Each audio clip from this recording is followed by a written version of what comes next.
Allez, salut tout le monde, on se retrouve pour une vidéo. On va attaquer un système de récupération de mots de passe, la fonctionnalité mot de passe oublié que vous voyez sur beaucoup de sites. On va donc faire deux méthodes dans cette vidéo. Je vais vous montrer la première méthode où on va envoyer un mot de passe généré aléatoirement à l'utilisateur par email, et la seconde méthode où l'on va envoyer un URL, donc un lien, par email avec un token généré aléatoirement, et uniquement via ce lien, l'utilisateur pourra réinitialiser son mot de passe. Alors, je vous ai donc mis à disposition un projet de départ sur GitHub que vous pouvez récupérer en cliquant sur Clone or Download et en faisant Download Zip. Vous dézipperez ensuite ce dossier et que vous mettrez dans WAMP ou dans XAMPP afin de pouvoir développer tranquillement votre programme. Alors, on arrive donc sur un site comme ceci, avec une première login form, où on peut se connecter, et on aura juste un message qui nous dira connexion réussie si on a réussi à se connecter ou non, avec le petit lien mot de passe oublié, notre base de données qui contient une table users. Dans cette table, on retrouve user ID, l'email et le mot de passe, du coup qui est de longueur 60 pour accueillir un hash. C'est un mot de passe haché, il ne peut donc être décrypté, mais il peut seulement être comparé. Alors je vais vous expliquer ça en PHP tout de suite. Donc, hop, sur Visual Studio Code, vous avez donc le fichier index.php, forgotpassword.php, db.php, un dossier token avec index.php. On va d'abord commencer par le fichier db.php qui va être la connexion à notre base de données. Donc on commence par ouvrir le code PHP. On va faire un try catch. Ici, on va mettre ça comme ça. Voilà. Et on va utiliser PDO exception. Donc, si on a une erreur, voilà. Si jamais on a une erreur de PDO, donc PDO ça va être notre gestionnaire de connexion qui va nous permettre de connecter à notre base de données. Si jamais on a une erreur, on utilise la variable getMessage. Si vous vous posez la question quelle est l'extension que je dispose pour l'autocomplétion en PHP, je dispose de l'extension IntelliDefense, PHP IntelliDefense, qui est vraiment super bien pour l'autocomplétion. Il faudra juste indiquer dans les paramètres le chemin vers PHP, car il vous faut PHP d'installer sur votre ordinateur. Alors, on va du coup créer un objet db égale new PDO avec notre chaîne de connexion MySQL, oula, 2.host est égal à ici localhost, je travaille en local sur mon ordinateur avec XAMPP, la base de données ensuite, qui est égale à, pour ma part, password, donc le nom de ma base de données, qui est ici, password. On a fini avec cette chaîne, on va pouvoir utiliser l'username et enfin le password qui est vide. Alors en passant, je vais changer. Je vais changer l'adresse mail.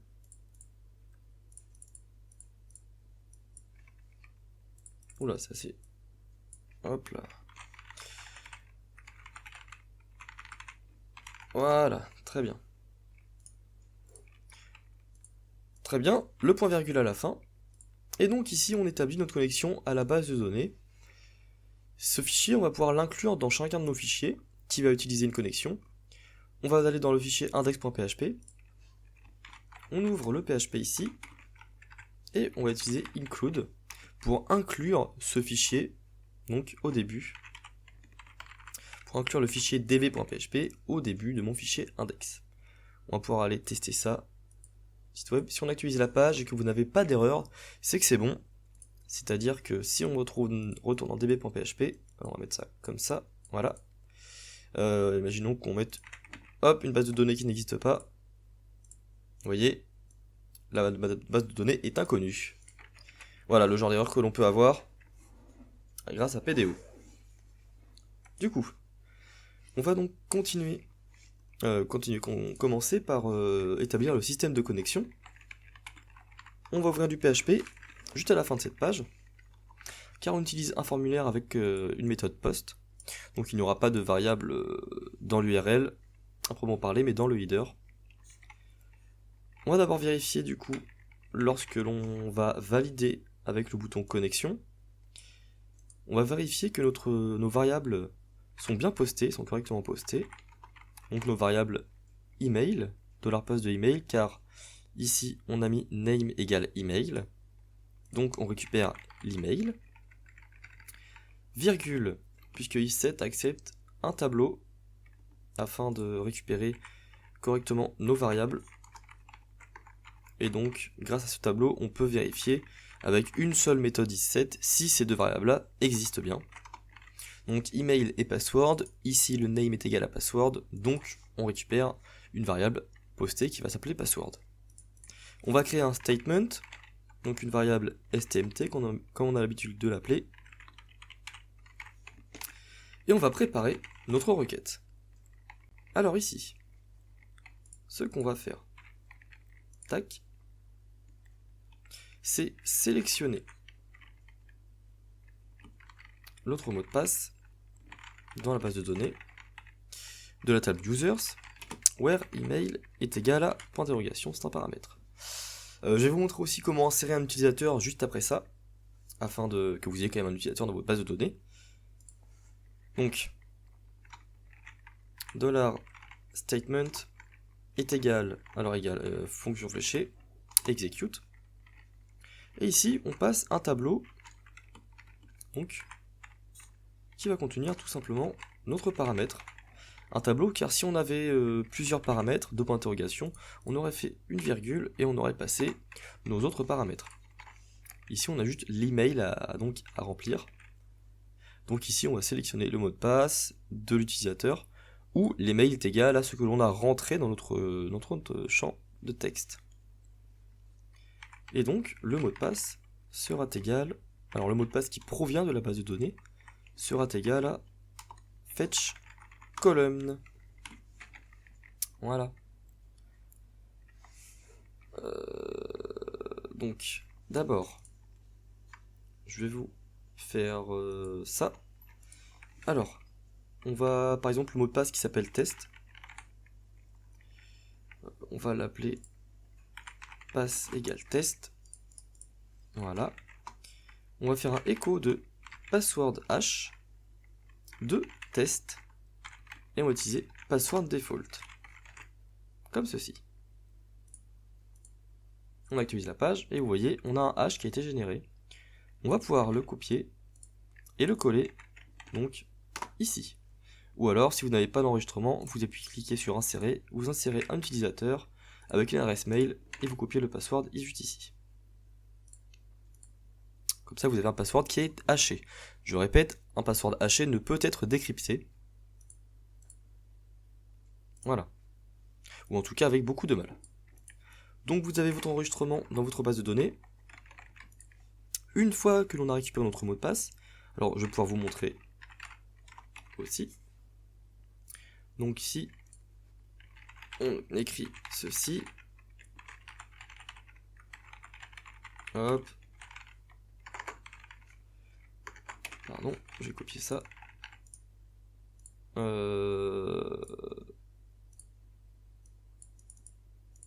Il n'a pas dû correctement le faire. Alors est-ce qu'il y a un petit problème? Ah, j'ai peut-être fait un... Attendez. D'accord. Voilà, ok. J'ai dû faire une faute de frappe. Donc ici, on a bien notre mot de passe qui a été echo. Comme on a bien posté nos variables, on rentre bien dans ce bloc de code. Nous, ce qu'on va vouloir faire, c'est surtout vérifier le mot de passe. Donc, if password verify qui va permettre de vérifier le hash d'un mot de passe. Donc on poste notre variable. On récupère la valeur de notre variable password et que l'on teste avec password. Alors, pour un nommage un peu plus sympa, on va l'appeler hachette password qui provient de la base de données. Et donc si c'est réussi, on écrit echo connexion réussie par exemple. Dans le cas contraire, nous allons écho mot de passe incorrect. On va pouvoir essayer. Si je me connecte avec l'adresse mail et le mot de passe TEST, connexion réussie. Si par exemple je mets n'importe quoi, mot de passe incorrect. Cette fonction vérifie tout simplement le hash du mot de passe passé ici avec celui dans la base de données. Voilà. Donc on travaille avec des mots de passe qui ne sont pas en clair pour assurer la sécurité de nos utilisateurs. Alors la fonction la plus importante qui est mise en avant dans cette vidéo, ça va être la fonction mot de passe oublié. Donc on va cliquer sur mot de passe oublié. Voilà, on va arriver sur une petite page. Forgot password. On va entrer l'adresse mail de notre compte et on lui enverra un nouveau mot de passe aléatoire par email. On est donc parti, on va travailler sur le fichier forgotpassword.php. Alors, toujours au début de notre fichier, on va inclure le db.php afin de permettre la connexion à notre base de données. Et tout en bas, on va ouvrir du PHP. Et on va du coup vérifier si notre variable email est bien postée. If is set $post de email. Alors on va faire quelque chose. Ce qu'on va faire, c'est qu'on va déjà générer un mot de passe. Donc PHP nous donne une méthode qui s'appelle UniqueID, qui va générer un ID unique. Hop, je vais pouvoir vous montrer ce que cela fait. Alors echo $password. Alors si c'est un champ email, il va m'embêter. Voilà. Voilà, vous voyez, le mot de passe aléatoire, il est juste ici. Je vais devoir pouvoir agrandir un petit peu, comme ceci, voilà. Donc ce sera le mot de passe aléatoire qui sera remplacé, qui sera envoyé par email et qui sera remplacé dans notre base de données. Directement, on va hasher ce mot de passe afin de pouvoir updater notre base de données. Donc password hash, comme tout à l'heure, de notre mot de passe avec l'algorithme password default. Directement, nous allons écrire le header. Alors j'ai juste ici ce qu'il faut écrire, je vais vous expliquer. Voilà. Donc le message commencera par bonjour, voici votre nouveau mot de passe, : On inclut notre variable $password et non pas le mot de passe haché, car sinon l'utilisateur ne pourra pas se connecter avec un mot de passe haché. On lui envoie donc le mot de passe en clair dans sa boîte mail. Et enfin, on passe un headers comme ceci qui va en fait permettre de gérer les caractères accentués pour notre bonne vieille langue française. Donc, on va du coup envoyer ce mail. If mail de $post. Alors, je vous explique. La fonction mail attend en premier paramètre tout. Donc, pour qui, le sujet, le message, et enfin le header que l'on va passer. Alors, pour qui? Pour la variable email qui a été postée, pour notre champ qui a été rempli. Le sujet, ce sera mot de passe oublié. Voilà pourquoi j'ai mis le header pour gérer les accents. Et le message, ce sera ma variable message. Avec le header pour finir. Donc si on a réussi à l'envoyer, nous allons utiliser une méthode update users set password est égal à un paramètre where email est égal à un autre paramètre. On crée notre variable statement et on prépare notre requête afin d'améliorer la sécurité de notre application. On écrit encore statement execute et on passe notre tableau de paramètres hashed password, le deuxième paramètre, notre poste de email. Voilà, donc à partir de ce moment-là, on exécute notre requête, c'est-à-dire que le nouveau mot de passe va être updaté dans la base de données là où l'adresse email est égale à l'adresse email entrée par l'utilisateur. Et on va faire un echo mail envoyé. À la fin de tout ce processus. Si jamais il y a une erreur, on va écho, une erreur est survenue, ça peut arriver. Et dans ce cas, ce sera sans doute le problème c'est sans doute ce sera le problème du sendmail qui ne fonctionne pas avec WAMP ou XOMP. Donc je vous redirige vers la vidéo que j'ai effectuée pour ceci. On va pouvoir essayer tout de suite. Je vais me diriger sur ma boîte mail. Voilà. Donc, nous allons utiliser cette adresse mail. Voilà. Hop. Send me a random password. Ça prend une seconde ou deux. Le mail a donc été envoyé. Ah, vous voyez, mot de passe oublié. Bonjour, voici votre nouveau mot de passe. On va le copier et on va retourner sur l'index.php. Nous allons rentrer mon adresse email.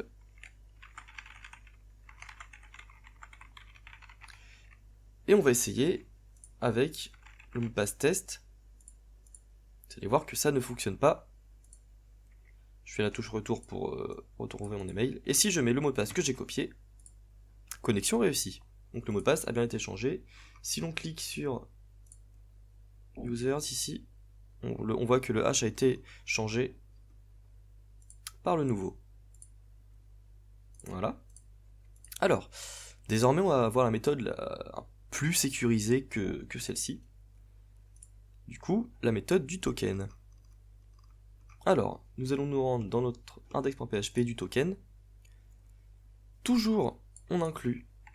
Donc on écrit du PHP, on inclut notre db.php. On utilise les deux petits points car on est dans un dossier. Il faut donc, tac, revenir en arrière. Et on fait ça grâce au //. Ici, on va avoir besoin d'une variable get. Donc qui sera directement dans l'URL. La variable token. Donc si la variable token est set et qu'elle n'est pas nulle, voilà, n'est pas égale à du vide, alors du coup on va effectuer une requête. Donc on crée notre variable statement qui sera égale à la préparation de notre requête. Select email from users where token est égal à un paramètre. Toujours notre variable statement que l'on va exécuter avec comme paramètre notre variable token. Donc l'email sera égal à notre fetch column qui permet de récupérer la première colonne de notre requête. Et si et seulement si l'email n'est pas un vide, alors on va pouvoir afficher quelque chose. Donc, on va du coup utiliser HTML 2.5 pour générer le HTML. Il faut, comme on est dans du PHP, fermer le PHP puis le rouvrir juste en dessous. Voilà.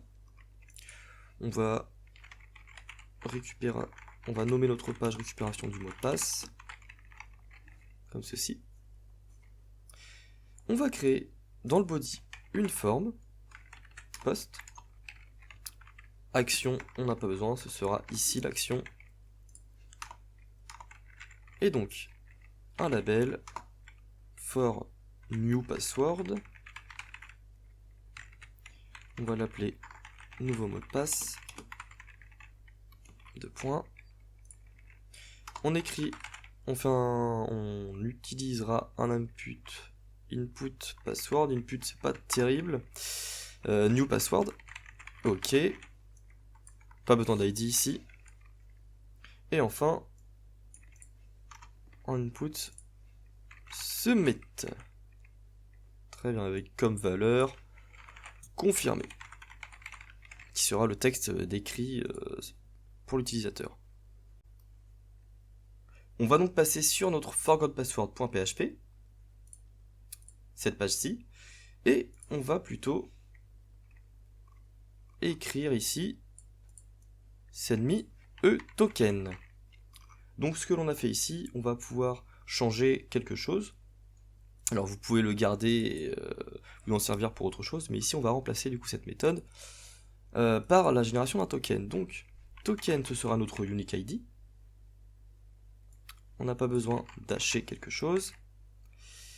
Et donc voici votre lien pour la réinitialisation du mot de passe. Alors, URL est égal à... ici ce sera... Je vais copier ceci. localhost / password / token / ah non, get token get point d'interrogation token est égal à mon token.php. Voilà. On va pouvoir du coup écrire URL, rajouter le point virgule ici,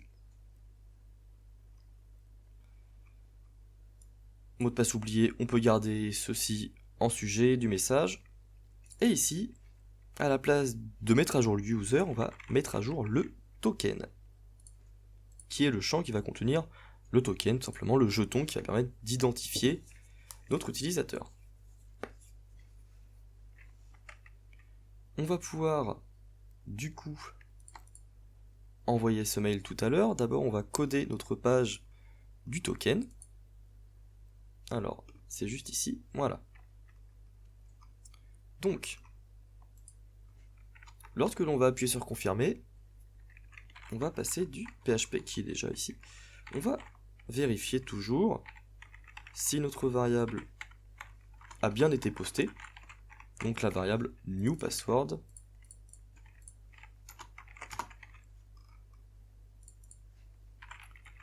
Et donc ici, on va directement créer une variable hashedPassword qui est égale à password hash de notre variable postée avec l'algorithme password default. Et ici, on utilise donc, je vais copier ceci, hop, avec le execute, tac, voilà. Je vais copier du coup update user set token, non, on veut mettre à jour le password avec le mot de passe haché que l'on vient tout juste d'écrire. Et on va ensuite écrire mot de passe modifié avec succès. Voilà. On va pouvoir tester ça directement. Donc, on est bien sur forgotpassword.php. On va écrire du coup mon adresse email.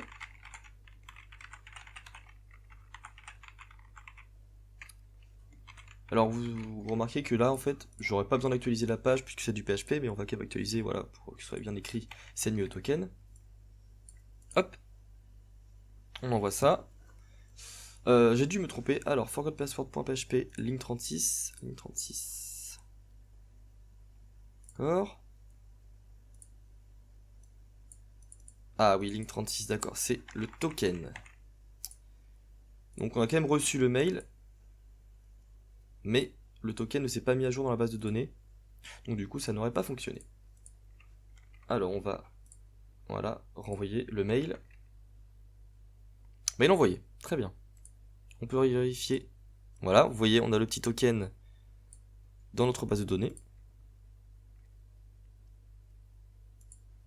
Tac. Et voici notre petit URL pour installer notre mot de passe. D'ailleurs, j'ai mis l'extension .php qui ne sert tout simplement à rien. Voilà. Et de plus, il va falloir faire quelque chose aussi lorsque l'on a mis à jour notre mot de passe grâce au token. Il va falloir réinitialiser notre token, le mettre à nul. Donc, on met le password avec notre paramètre, on fait une virgule, et token, on le remet vide, pour qu'on ne puisse pas le réinitialiser une seconde fois. On clique sur notre lien. On arrive du coup ici, alors on n'a pas besoin de .php, voilà, sinon ça n'aurait pas fonctionné. Tac.